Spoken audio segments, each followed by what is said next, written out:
24/7 digital news channel VK news. Karnataka चुनाव में बजरंग दल की एंट्री। कांग्रेस ने कहा कि हम सत्ता में आते हैं तो बजरंग दल को बैन कर देंगे। उसके इस वादे के कई मायने निकाले जाने लगे। किसी ने कहा कि बीजेपी ने पीएफआई पर बैन लगाया, ये उसी का बदला है। किसी ने कहा कि बजरंग दल बजरंगबली से जुड़ा हुआ है। किसी ने कहा कांग्रेस हिंदू विरोधी है। उसके बाद सवाल उठने लगे कि आखिर कांग्रेस को बजरंग दल से इतनी चिढ़ क्यों है? क्या वजह है कि कांग्रेस अक्सर बजरंग दल के खिलाफ बयान देती रहती है? तो बता दें, इस मामले की शुरुआत आज से नहीं, बाबरी मस्जिद विध्वंस से ही है।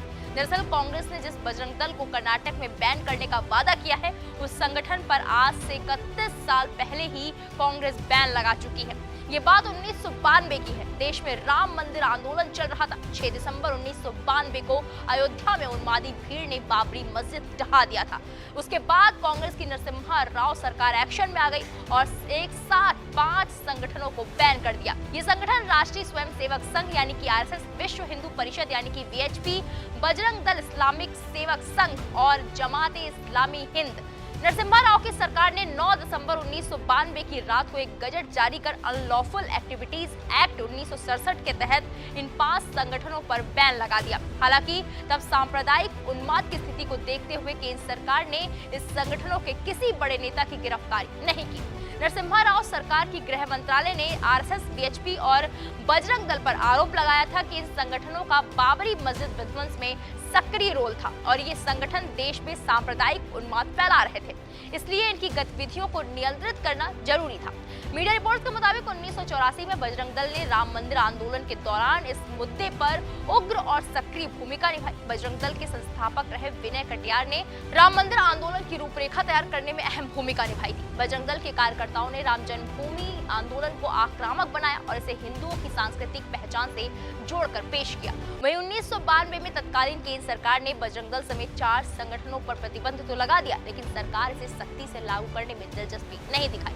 रिपोर्ट्स के मुताबिक बैन के बाद भी संगठन सक्रिय रहा और देश के अलग अलग हिस्सों में दूसरे नामों से सक्रिय रहा। इस संगठन के नेता भी ज्यादातर आजाद रहे। सरकार ने उन पर सख्ती करने में कोई दिलचस्पी नहीं दिखाई। जानकारी के लिए बता दें, जब सरकार किसी संगठन पर बैन लगाती है तो कानून के अनुसार इस प्रतिबंध की अधिसूचना जारी होने के 30 दिन के अंदर इस मुद्दे को एक कोर्ट ट्रिब्यूनल को भेजना होता है। उसके बाद कोर्ट संबंधित संगठन को नोटिस जारी कर पूछती है कि क्यों ना उसे बैन कर दिया जाए। इस संगठन को इसका जवाब देने के लिए 30 दिनों का समय मिलता है। प्रतिबंधित संगठन से जवाब मिलने के 6 महीने के अंदर इस कोर्ट को ये तय करना होता है कि बैन जारी रखा जाए या रद्द कर दिया जाए। इस मामले की सुनवाई हाईकोर्ट के जज करते हैं। वहीं 1992 में बजरंग दल पर लगे बैन के मामले में अनलॉफुल एक्टिविटीज ट्रिब्यूनल ने 6 महीने में आरएसएस और बजरंग दल से प्रतिबंध हटा लिया, लेकिन वीएचपी पर प्रतिबंध जारी रहा। हालांकि प्रतिबंध हटाने पर कई लोगों ने तब सवाल उठाए थे। बजरंग दल के इतिहास पर नजर डालें तो इसकी स्थापना करीब 39 साल पहले हुई थी। विश्व हिंदू परिषद की वेबसाइट के अनुसार अक्टूबर 1984 में वीएचपी की ओर से श्री राम जानकी रथ यात्रा निकाली गई। जब अयोध्या से ये यात्रा प्रस्थान कर रही थी तो यूपी की तत्कालीन सरकार ने यात्रा को सुरक्षा देने से मना कर दिया। तब यात्रा में मौजूद संतों ने युवाओं से आह्वान किया कि वो इस रथ यात्रा की जिम्मेदारी संभालें। संतों ने कहा कि जिस तरह से श्री राम के कार्य के लिए हनुमान सदा उपस्थित रहते थे, उसी तरह आज के युग में श्री राम के कार्य के लिए बजरंगियों की टोली मौजूद रहे। इसी संकल्प के साथ 8 अक्टूबर 1984 को बजरंग दल की स्थापना हुई। विनय कटियार को बजरंग दल का संस्थापक माना जाता है। अब आप समझ गए होंगे कि बजरंग दल की एंट्री कर्नाटक चुनाव में क्यों हुई और इस पर पॉलिटिक्स धमाकेदार क्यों हो रही है। फिलहाल इस मामले को लेकर आपकी क्या राय है, कमेंट सेक्शन में जाकर जरूर बताएं। बाकी बड़ी खबरों की आप देखते रहें वीके न्यूज। वीके न्यूज, राष्ट्र के नाम।